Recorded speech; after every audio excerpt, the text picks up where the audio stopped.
If you've ever tried to buy Bitcoin in the UK, or even a chunk of physical gold, you may have hit a wall. A payment that suddenly fails, a transfer that gets reviewed, or a phone call where the bank decides it needs to protect you from your own money. So what's really going on here? Is this the FCA cracking down? Are banks overreaching? And if you're a first-time buyer, especially if you're retired, how do you get your funds released without getting stuck in an endless loop of suspicion? First things first, Bitcoin and gold are completely legal to buy in the UK. Banks are not usually blocking payments because Bitcoin is illegal, because it isn't. They're blocking them because the risk systems inside banks are trained on one thing above all else: scams. And right now, scams involving crypto and scams involving gold are everywhere. The FCA has been ramping up scam warnings, and it has even launched tools like Firm Checker to help people verify who they're dealing with. But here's the key point most people miss. The FCA is not telling banks to block Bitcoin purchases. What the FCA is actually doing is building a much larger crypto rulebook. New consultations opened in December 2025 covering trading platforms, intermediaries, staking, lending, and market abuse. At the same time, the FCA keeps repeating one message: crypto is high risk and scam prevention is a priority. So banks respond the way banks always do. They overcomply, because blocking first creates far less regulatory trouble than letting something through. Most people assume this is only a Bitcoin problem, but it isn't. Gold can trigger the exact same alarms. And you might be thinking, why on earth would buying gold be suspicious? From a bank's point of view, there are two main reasons. First, fraud patterns. There are real scams where victims are instructed to buy gold bars and hand them to a courier. The Financial Ombudsman has documented cases where banks blocked gold purchases and later discovered the customer was being scammed. Second, money laundering risk. Precious metals are treated as higher risk in financial crime frameworks, and both the FCA and HMRC flag gold dealers as higher risk businesses. So to a bank's algorithm, a sudden unusual gold purchase can look exactly like a scam or a laundering attempt, even if you're completely legitimate. Some of you are probably thinking, let's be honest, banks just don't want me taking my money out of the system. And yes, that is part of the picture. So is everyone at risk of getting blocked? No. But some people are far more likely than others. You're more likely to hit problems if you're a first-time buyer. No previous history of buying crypto on Coinbase or purchasing metals through a bullion dealer means this looks outside your normal behavior. Another red flag is making a large one-off transfer. A chunky first payment is a classic scam pattern. And yes, being retired matters. Banks are especially alert around pension withdrawals and retirement savings because scam rates are high.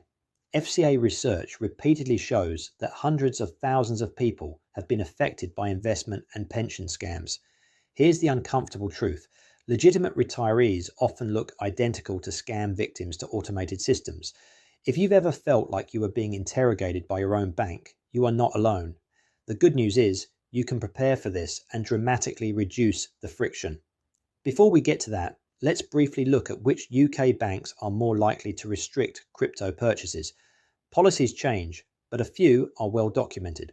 Santander publicly states limits of £1,000 per transaction and £3,000 in any rolling 30-day period for crypto exchanges. So if you're trying to make a first-time £10,000 buy, friction is almost guaranteed.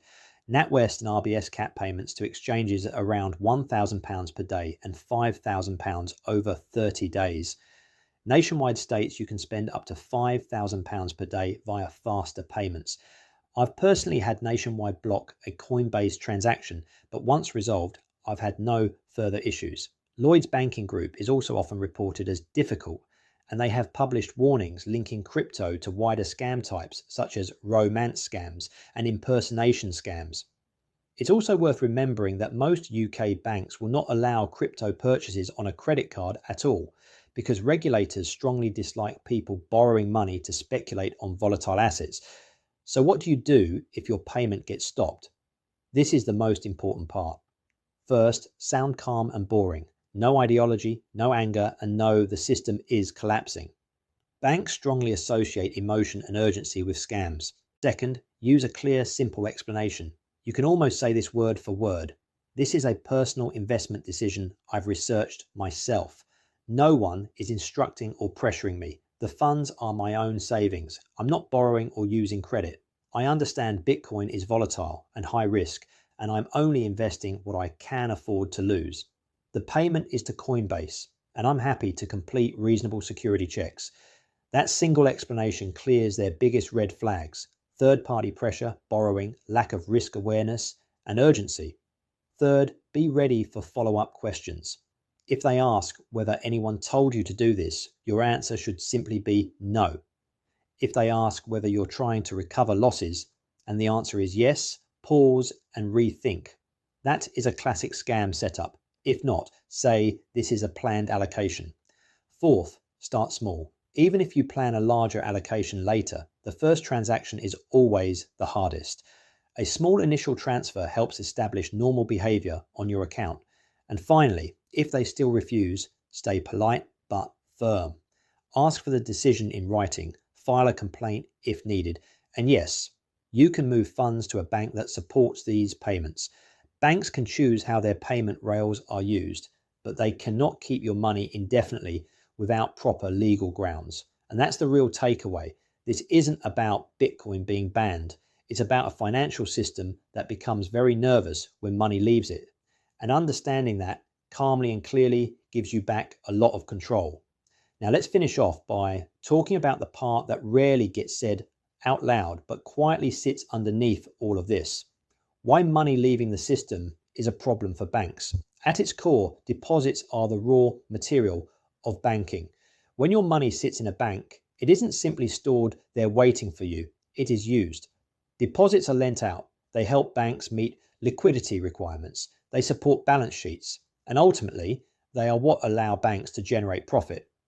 When you move money out of the system by buying Bitcoin in self-custody or by purchasing physical allocated gold that is delivered to you, that money effectively leaves the banking system. It stops earning the bank anything, and it reduces the pool of funds they can lend against.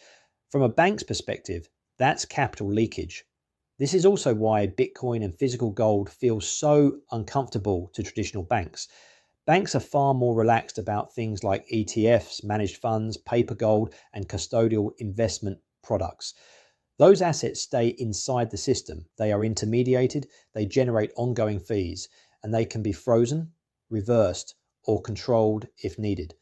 Bitcoin held in self-custody and physical gold held outside the banking system remove the intermediary entirely.